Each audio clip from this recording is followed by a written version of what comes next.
आपण पाहत आहात RP न्यूज। 148 वर्षापूर्वी ब्रिटिशांनी कोल्हापूरच्या आरोग्य सुविधाकरता हॉस्पिटल उभा केले। 1884 मध्ये उभा केलेली ही वास्तू ब्रिटिश काळातील हॉस्पिटलला दिलेले नाव कोल्हापूरकरांनी मागे टाकून थोरला दवाखाना अशी ओळख दिली। ती ओळख आजही कायम असली तरी तिचे छत्रपती प्रमिलाराजे रुग्णालय हे नामकरण झाले। आज ते CPR हॉस्पिटल म्हणून सर्वश्रुत आहे। या दवाखान्याने जिल्ह्यातील लाखोंना जीवनदान देण्याचं महत्त्वपूर्ण काम केले आहे।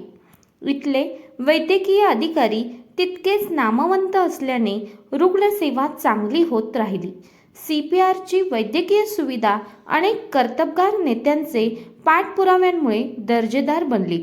त्यापैकी माजी आरोग्यमंत्री कैलासवासी दिग्विजय खानविलकर यांनी CPRच्या आरोग्य सुविधेला दर्जेदार ओळख दिली।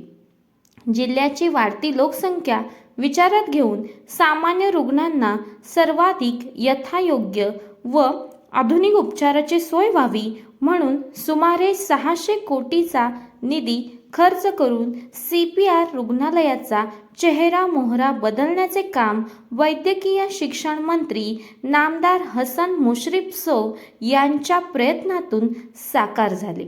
उद्याच्या काळात एम्स हॉस्पिटलच्या धर्तीवर खऱ्या अर्थानं कोल्हापूरचं CPR मेडिकल टुरिझम होईल। CPR मध्ये प्रवेशद्वार, modular burn, ICU operation theatre, नातेवाईक निवारा, मुख्य वारसास्थळ, इमारत संवर्धन, हॉस्पिटलमधील अत्याधुनिक यंत्रसामुग्री अंतर्गत परिसर सुधारणा, अत्याधुनिक MRI कक्ष, CT स्कॅन कक्ष, trauma care centre, digital radiography, digital mammography अशा विविध सुविधांसह अत्याधुनिक सोयीने CPR सज्ज झाले आहे। कोल्हापूरच्या वैभवात CPRची दर्जेदार आरोग्यसेवा नक्कीच भर घालील अशी चर्चा होत आहे। ऐतिहासिक वारसास्थळ असलेली CPRची इमारत नव्या अत्याधुनिक उपचारांनी सजली आहे। नामदार हसन मुश्रीफ यांच्या प्रयत्नांना यश आल्याने कोल्हापूरची जनता या सुविधेचा लाभ घेण्यात धन्यता मानेल एवढं मात्र खरं। धन्यवाद।